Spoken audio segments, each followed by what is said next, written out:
people of Guyana have long set out across the world, settling in nearly every corner of the globe.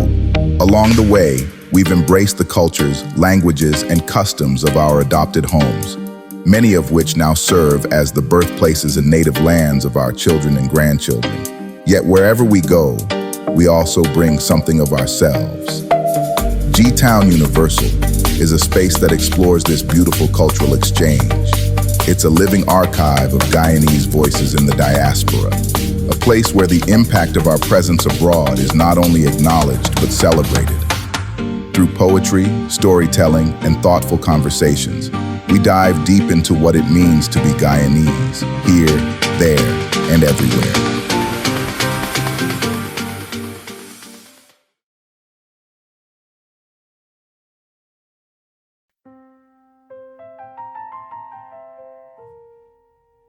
My name is Gillian Harding, and I am a child of Guyana's soil. These days, you'll find me in Brooklyn. Been here a minute now. Mother to 2 grown sons and grandma to a firecracker of a 3-year-old who's got the whole sky ahead of him. People around here know me for my cakes. Sugar, butter, and soul sculpted into edible art. But the cake thing, that came later like many things do when you hit reset on your life. I grew up smack in the middle, 3rd of 5 children. An older sister and brother ahead of me, 2 brothers trailing behind. When you're the middle child in a Guyanese household, you learn to hold your own, my brothers. Teased me mercilessly about my middle names. I won't tell you what they are. Some things stay in the family, but let's just say they were outdated. That's what happens when you grow up with 3 brothers. The teasing was real. Georgetown was my whole world back then. I never lived anywhere else in Guyana. We moved from Kitty to Festival City when I was young, went from St. James Anglican School to Tuckville Primary, then on to Multilateral Secondary. That school opened in 1975. I walked through those doors in 1976, fresh from passing my entrance exams. This year marks 50 years, half a century. There was a teacher, Miss Ferguson. She taught music at my primary school. I'd go to her on weekends for piano lessons, lose myself in the notes, the rhythm, the way classical music could transport you somewhere else entirely. She left her mark on me, plant seeds that still bloom when I hear Beethoven or Mozart. It's one of my few regrets that I never kept playing. But the love she gave me for music, that never left. My favorite fruit growing up was mango. Not just any mango, Buxton Spice. You know, the one in Bora was my vegetable of choice. Bora and mince, Bora and chicken. Simple food that tasted like home. My mother came from the village of Morawana. Up in the northwest, I only visited once, but it stayed with me. That different pace, that river life, the way time moves slower there. My mother was the oldest of 13 children. 13, her maiden name was Belgrave, and that whole sprawling family, all of them, eventually made their way here to America. My grandparents came in the 70s or 80s. One by one, the Belgraves crossed the ocean, planted themselves in Brooklyn, Queens, the Bronx. My father's name was Wyles. I never met another. Wyles in Guyana. He said his father was from Barbados, but I never knew the man. When I did research years later, I found it's a common name there, but in Guyana, we were the only ones. My father, he was much older than my mother. Would have been over 100 if he were still alive. Old-fashioned in his thinking. He believed women could be teachers or secretaries, nothing more. So he pushed me into secretarial work before I even finished high school. Typing in shorthand, I hated it.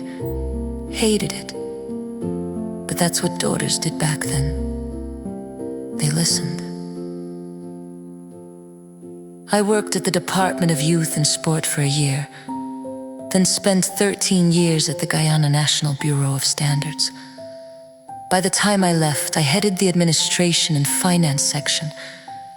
I loved that job truly.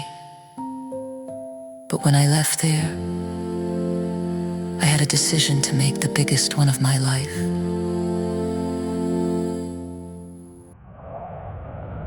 I had started coming to America in my 20s. Vacations at first, visiting that massive extended family.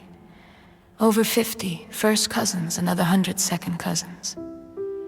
We were huge, close-knit, despite the numbers. Every 3 years we'd have reunions. Still do last year, we gathered again. This sprawling Belgrave family, sharing stories and laughter and memories. But I was going back and forth for about 2 years, living between two worlds. I had just gotten married. Had one son with another on the way. I had a great job in Georgetown, was doing well. Coming here permanently meant giving all that up, starting from scratch. My older son was 5 when we came to live permanently. He'd been 3 on his first visit. He still talks like a Guyanese, knows he's full Guyanese through and through.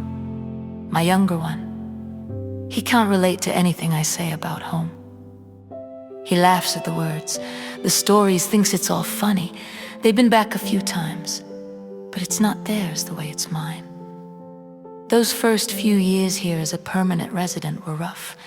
I asked myself constantly, what am I doing here? Sometimes with a few choice words in between. Though I don't curse, never have my father cursed enough for all of us. I've never met anyone who could curse more than him. And because of that, I can't stand it. The F-bombs people drop here so casually. I cringe. We have so many English words. Why not use them? Eventually, though, I found my footing for 15 years. I taught adults in the healthcare field. Life came full circle. I became the teacher I'd always wanted to be. Then COVID hit, and everything changed again. The cake making was always there. Humming in the background, I learned it from my mother, and later discovered it ran in the family. My grandmother was a baker, her father too. It's in our blood. This love of creation, of turning flour and sugar into something beautiful. For years, it was just a hobby, something I did because I loved it, not because I had to. But 3-4 years ago, it became my full-time work. I took course at Medgar Evers College, Introduction to Cake Decorating, different levels, learning techniques you can't pick up from YouTube. People think they can learn everything online now. But there are things you need to be taught, foundations that prevent problems before they start. Even now, when I finish a cake, I'm my own worst critic. I see every flaw, every line that's not quite right. Even when everyone else says it's perfect, my sons used to be my critics when they were young. I'd call them over. Tell me what's wrong here. They'd point out every mistake. The basketball line's in the wrong place, the logo's slightly off. They saved me from looking like a fool. Now they're grown men. They don't have time for critiquing anymore. But every once in a while I make something, and I think, okay, this is good. I step back and let myself admire it. Those moments are rare, precious. People ask me how I define myself. The answer is simple. I am 100% Guyanese living in America. One place will never refuse me, and that's Guyana. I love my country. Despite everything happening there, everything that's changed, I love it. I have fond memories that time can't touch. Memories of Easter, of Christmas and more. I have one brother and one sister still home. One brother goes back and forth. His family's here, but his business is there. The rest of us are scattered across America, holding on to what we remember, passing it down to children who laugh at our stories and grandchildren who think we're telling fairy tales. But we gather every 3 years. The Belgraves reunite. We share our stories, our histories, our recipes. We make sure the young ones know where they come from, even if they can't quite understand what it means. And me, I'm here in Brooklyn, decorating cakes, listening to classical music, thinking about Miss Ferguson in mango season, and the way the wind felt during Easter on the seawall. I'm here, but I'm also there, always there. That's what it means to be Guyanese living in America. You carry two worlds inside you, and somehow, impossibly, they both feel like home.